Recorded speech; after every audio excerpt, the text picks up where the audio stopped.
My hobby is going to the library. To be honest, I didn't visit libraries often before I got married, but my wife loves libraries so much that I followed her there often, and as a result, I became a library enthusiast too. Recently, a new parking building was built for the library, and it's very clean. At the entrance, there's a barrier gate for access control. After passing through the gate, I noticed that electric vehicle charging facilities have been installed in one corner of each floor. It would have been better if the charging facilities were separated from the parking area and grouped in one place to provide a safer charging environment, but unfortunately, that wasn't the case. For more on this, you can refer to the valet parking solution principle discussed in a previous broadcast. After parking my car, I took a closer look at the charging facilities while passing by. The charging area includes a designated space for parking EVs and charging them. In front of the charging area, there's a bollard, and beyond that is the main charging unit. The bollard seems to be installed to prevent collisions between the EV and the charging unit. Looking at it, the space in the charging area seems very narrow because of the bollard and the charging unit. Also, the cables hanging loosely don't look good aesthetically. With the cables dragging on the ground like that, it seems like the surface might wear out. I'm worried that this could eventually lead to an electric shock accident. There also seems to be a risk of people tripping over the cables and bollards while walking around. Through this, I've discovered some of the problems that exist with the current charging facilities. I approached this issue from a perspective focused on people, thinking about how we can remove the risk of injury while improving space efficiency. As I thought about it, I suddenly remembered the ceiling-mounted system air conditioners. In the current setup, the charging unit is placed in front of the charging area, but I thought it would be a good idea to install it on the ceiling, just like a system air conditioner.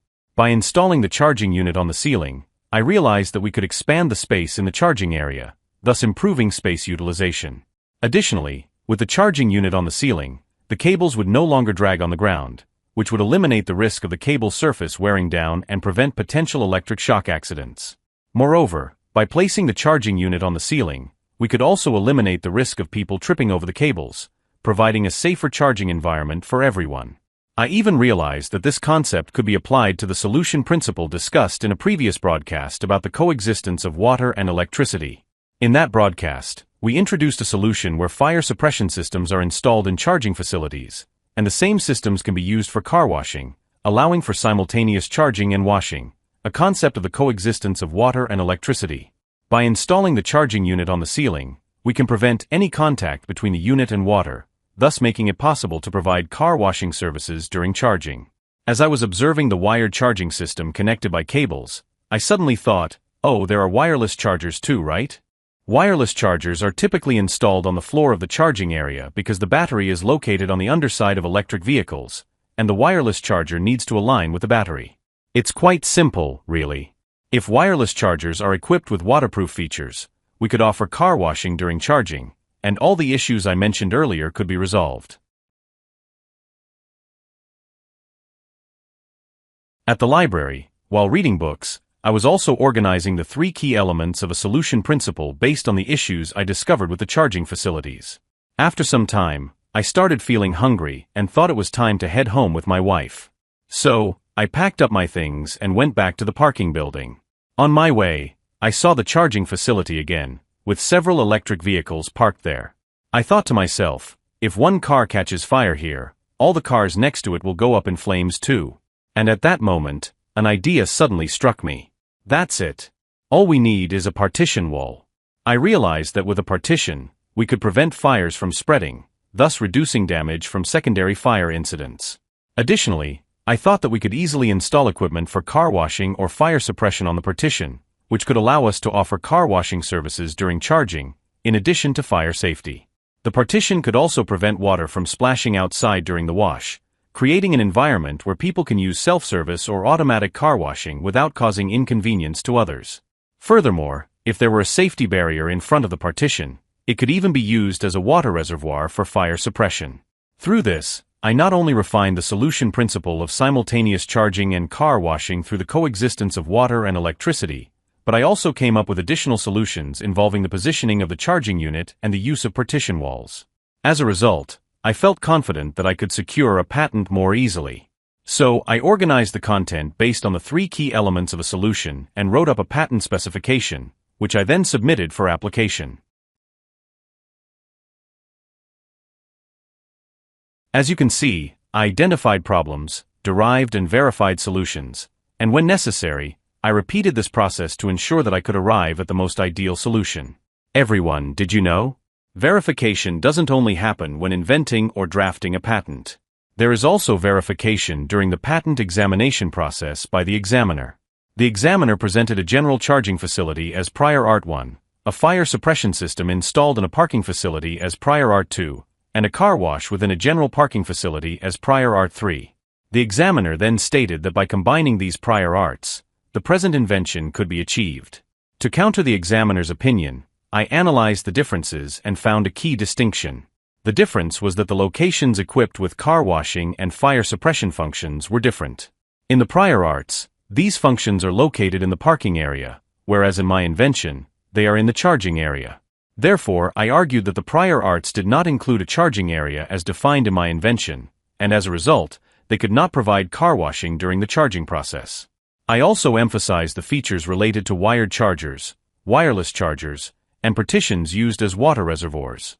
As a result, the examiner acknowledged the patentability of the technologies involving wired chargers, wireless chargers, and partitions but decided it was difficult to recognize the patentability of the car washing and fire suppression features, ultimately rejecting that portion of the patent.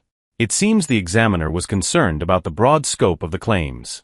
Although I wanted to appeal the rejection, in order to expedite the examination process, I removed the rejected claims and resubmitted for re-examination, which led to the patent being granted. Afterward, I immediately filed for a PCT patent to pursue international patent protection. Everyone, did you know? Verification doesn't only happen when inventing or drafting a patent. There's also verification by the examiner during the patent examination process. And that's not all. When a patent is commercialized into a product, verification is done, and once the product is launched, consumers also verify it. This shows that only through repeated verification can we increase the value of a solution. Moreover, as time passes, a product might become outdated. In that case, the process of verification begins anew, either to upgrade the existing product or to create an entirely new one. In this way, identifying problems, deriving solutions, and verifying them is a continuous cycle. This is why, rather than declaring a solution is the answer, I define it as a solution is an ideal close to the answer. Do you know why? It's because change is inevitable. The world doesn't stand still, it's always changing. That's why we must constantly refine solutions to adapt to those changes. Therefore, I don't settle for the current situation. I strive to adapt to change and continually improve solutions. In other words, even though it's challenging, I keep going, learning, and building knowledge based on experience. Why, you ask? Honestly, I'm not entirely sure, but I find this way of life neither boring nor dull. It's actually fun for me. I applied the three key elements of a solution: structure, function, and effect, not only in writing patents but also in the examination process. I also showed you how I derived and verified solutions using these three elements. While the concept of the three key elements may still be unfamiliar to you, I encourage you to get used to it and try applying it to your work, even if it's not for a patent. I can guarantee that this approach will significantly reduce your mistakes and bring a kind of magical clarity to your goals. You may sometimes receive negative feedback about the solutions you come up with from family, friends, supervisors, or clients. Whenever that happens, think of me.